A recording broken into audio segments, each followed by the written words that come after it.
Joe Biden is unleashing a bevy of radical policy on everything from not opening schools apparently ever again to we should wear masks until we all die in presumably 30, 40 years. But also, his border policy is a complete mess. Joining us on the line to discuss is Mark Morgan, who served as chief of the U.S. Border Patrol from July 2016 to January of 2017, and later in the Trump administration as both the acting director of U.S. Immigrations and Customs Enforcement and acting commissioner of U.S. Customs and Border Protection. He's now a visiting fellow with the Heritage Foundation. Mark, thanks so much for joining the show. Thanks for having me, Ben. Appreciate it. What exactly are the immigration changes that Joe Biden has been pursuing? Because we've seen sort of a wide variety of reports. On the one hand, you'll see him saying things like he's going to stop all deportations, and then he'll say, well, maybe we won't stop all deportations, or maybe we're going to police the border, maybe we're not going to police the border. So what exactly is he doing?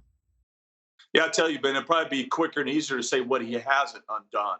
Look, right now, with the stroke of a pen, meanwhile, this is the same president who touted unity. So he hasn't gone back to Congress to get any of this done. He has done this with a stroke of a pen. So he has totally done away with the asylum cooperative agreements that we had with the Northern Triangle countries to really address this as the regional crisis that it is. He has dismantled, removed, and reversed the migrant protection protocols, which was an absolute game-changing success, helped us end, catch, and release. He has attempted to stop deportations for 100 days. He has absolutely restricted and gone back to the legacy Obama administration interior enforcement restrictions on ICE, which it's even worse now, which means you have to basically be a known or suspected terrorist or a convicted aggravated felon for you to be a priority removed. He wants to expand DACA, give an amnesty to millions. Ben, I could go on and on and on. And your audience needs to understand that these are not immigration strategies. These are open border strategies. He might as well put billboards up in the Northern Triangle countries that said, Ali, Ali, income free, our borders are open. So let's talk about that particular policy. So what exactly was the Trump administration policy? Because a lot of people don't know the ins and outs of it. What was the Trump administration policy with regard to those Northern Triangle countries? And what exactly has Biden done to walk that back? Yeah, so there's two key policies. One are the ACAs, we call them, the Asylum Cooperative Agreements, which means is that if you have a legitimate asylum claim, meaning you're not fleeing to get a better job, meaning you're actually being persecuted, right? Is that it makes sense, is what that says is all these countries got together and agreed and said, hey, let these individuals seek refuge, right, and seek assistance at the first country they come to. That's what the agreements said, basically. It just makes sense, and they were effective to get relief to those who really deserve it faster. Now, MPP, the Migrant Protection Protocol, most people know that, Ben, as remain in Mexico. We know the issue catch and release with families because of horrible case law that was out there, meaning if you came to our borders illegally with the family, you were going to be let into the United States. In 2019, between ICE and CBP, we released 500,000 individuals into the interior United States, never to be heard from again. MPP ended that.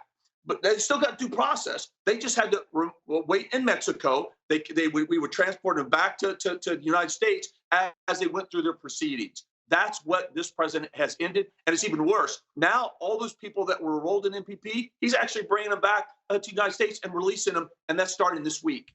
So one of the things that was pretty amazing to watch was the media's treatment of the number of migrant children. So under the Trump administration, the idea was that migrant children never arrived at the border without their parents, that if there were migrant children who were being held because there was nobody to give them to, that this was a form of human rights violation. Now you see stories about how Joe Biden is building soft-sided structures. We call these tents in the real world, and how he is also creating additional facilities to make sure that children are being held. So he's doing exactly the same sort of stuff that Trump did. And in fact, the Trump policy started with Obama, and yet the media treated it completely differently when it was Trump versus anybody else, obviously.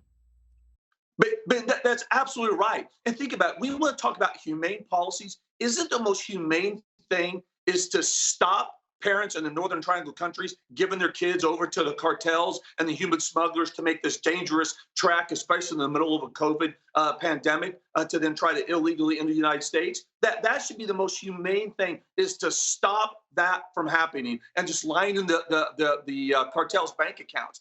But what we're seeing now, the reason why those soft-sided facilities, the tents, have to be created is because we are shepherding a new era where the United States government is encouraging, incentivizing, and facilitating illegal migration. So of course the numbers are going up. Right now, they're seeing over 300 unaccompanied minors a day. That we haven't seen those numbers since the height of the crisis in 2019, Ben. So the Biden administration policy, obviously, as you say, is having some pretty significant impact on how many people are flooding to the borders. There was a downswing for a while there in terms of the number of people who were approaching the borders, understanding that they weren't going to be able to stay, and also understanding that with the COVID pandemic on, it was unsafe to do this. It now seems that because of the policies that Biden is pushing, everybody is rushing for the borders, hoping to get in right now under the wire before he cuts some sort of amnesty deal, essentially. But you're spot on. And look, they don't have to take my word for it, even though I feel pretty confident, on I know the Southwest border was driving illegal migration. Listen to the migrants themselves. Quote, Biden has given us 100 days to get to the border. Open border advocates in their manifesto, they quote Biden and his open border strategies again and again on why they're coming. Look, the daily averages right now are 3,500 a day, Ben. Last January, almost 80,000. Again, we haven't seen numbers like that since the height of the crisis in 2019. And your listeners need to remember, then Secretary Jay Johnson under Obama and then Vice President Biden said 1,000 was a bad day. Look, that's about the only thing with immigration, illegal immigration, I agreed with. 1,000's a bad day. That's right. We're getting 3,500. And the sole driving factor why those numbers have skyrocketed is because of Biden's open border strategies, loud and clear. If you get to the border, we're going to release you to the interior United States. You're never going to be heard from again. You're not going to be subjected to lawful deportation. And Ben, real quick, the other thing too is you're actually going to be rewarded, right? He supports sanctuary cities. He supports expansion of DACA, and he supports giving amnesty to millions of people here illegally. I mean, who wouldn't come under those conditions? We're speaking with Mark Morgan, served as chief of U.S. Border Patrol from July 2016 to January 2017, later as acting director of both ICE and Customs and Border Protection. So final question for you, Mark. Obviously, all this is done through executive action. We saw that Barack Obama basically said he was going to ignore the legislative process, do everything with a pen and a phone.